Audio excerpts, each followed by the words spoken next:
Hey, it's Ethan Skolder from 5 on the Floor on the 5 Reasons Sports Network and the 5 Reasons YouTube channel here at Kaseya Center.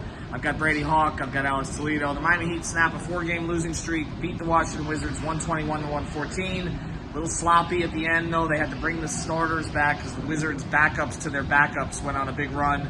The story tonight, though, mostly Tyler Herro, 1 assist short of a triple-double. He let the game come to him. Thought he was great with his reads tonight. Jimmy Butler, a little bit more aggressive early. Bam had some moments, but some of the role players played pretty well. And again, you're going against a horrible defensive team. I thought Jaime Jaquez was good tonight. Haywood Highsmith gets the start. I think we'll see that going forward. Kevin Love did not play tonight, so I think that's significant. And Duncan Robinson was really good tonight with 18 points. Alex, I'll go to you first on this. Just Herro's performance. A lot of criticism at times of, okay, maybe forcing the action. I don't think he forced the action at all tonight. No, me neither. And I think he played a great game overall. I felt really good about his season so far. We all expected him to come out firing. And, you know, he had a couple of, not great shooting games, but I felt good about the process in general. I still feel like the efficiency of movement stuff that we were hitting on before the season applies. I feel like Tyler did a great job getting to his shot. I feel like he did a great job setting others up, finding that balance, almost getting a triple-double, too, as a guard who has a negative wingspan. It's pretty impressive, man. That's not something that could just be overlooked. Yes, it's against a bad team, but it's just good to see them secure a win against a bad team. That's kind of the only teams they've done it against so far. Surprisingly enough, you think that one of them would be against Boston or Milwaukee, and they drop kind of these games against bad teams, but it's been the opposite so far, right? They haven't been great in the clutch, and they're beating bad teams, so it's a little weird. But Tyler's playing great. I love what I've seen from him this season.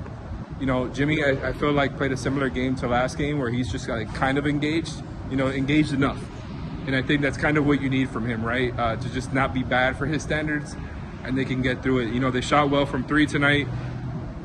They did turn over the ball a lot, so that's something that they got to polish. But overall, I feel like they were in control the whole time and didn't let up, even though the Wizards kind of brought it back to a 10-point game towards the end. I thought it was a great outing from the team. Highsmith played awesome. Duncan played awesome. They got bench scoring from Thomas Bryant as well as Duncan, as well as Jaquez, who played a pretty decent game, was able to find ways to attack while playing next to Jimmy. They got to bigger lineups, so it's some interesting things to take away from this game that I think we'll be talking about going forward. Well, yeah, you mentioned the 21 turnovers tonight. They got to clean that up. They gave up a ton of fast break points also against got sloppy at the end. I want to get into the rotation though here a little bit, Brady. The decision to start Highsmith, we thought that might happen once he was fully healthy. Seemed to balance the starting lineup a little bit, particularly on the defensive end. Although again, the Wizards scored a lot early as well. Do you see that as the move going forward now? What happens to Kevin Love? And then when Caleb Martin is back, because he's kind of the last piece that's not in there, whose minutes does he get when we see the way that Jaime Jaquez played off the bench tonight? Yeah, so I'm definitely for the Haywood Highsmith starting job. I've been saying that I thought he would get that starting spot by December, but when you start the season 1-4 the way you did, and I think they just knew that they had to get to it. The game before when Kevin Love wasn't playing, they probably would have started Haywood Highsmith if it wasn't for the fact that he was coming off the MCL sprain. So then now that he got a little more reps under his belt, makes a whole lot of sense. You mentioned the rotation off the bench. That's the interesting part, is when Caleb Martin returns, because whose minutes does he take? I just can't really see him taking Jaime Jaquez's minutes. I just think in terms of what you hear Eric Spoelstra talking about from what they need from the offense, he's saying that the biggest issue he sees is rim pressure, the lack of rim pressure.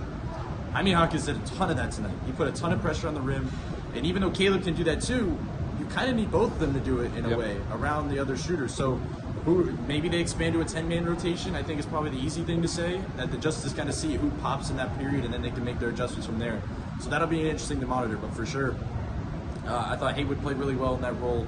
Nothing too crazy. He just does his job defensively, and his shooting is just off the charts through. His form, everything about it. He's probably one of their better spot-up shooters this season, which is a crazy thing to say behind Tyler and Duncan. And look, Duncan's game I thought was really polished. I know we're going to talk a lot about Tyler after this game, very need be. But watching what Duncan was able to do from 3, watching what he was able to do around the rim, the kind of off the catch, kind of off closeouts, all that stuff. The 6 assists, though, is the thing to watch, because he was making a lot of great reads. He was flying off the catch, okay, wait, this guy's finishing around the rim now. He's making a skip pass to the corner to Haywood Highsmith. So I just thought his game overall was really intriguing as well. So the rotation part will be an interesting thing to monitor. Because once again, I just want to note, this was a game against the Washington Wizards, who are a very bad basketball team and a very bad defensive team. Yeah, very bad basketball team, and particularly, as you said, on the defensive end. But some good things from Duncan, some great things from Tyler, enough from Jimmy and Bam, and the Lakers are in here on Monday night. So we'll see how that goes. LeBron, will he play? He doesn't always play in Miami, but it looks like he might this time. 3-4, well, I mean, for Alex and Brady, we'll see you at Monday night's game.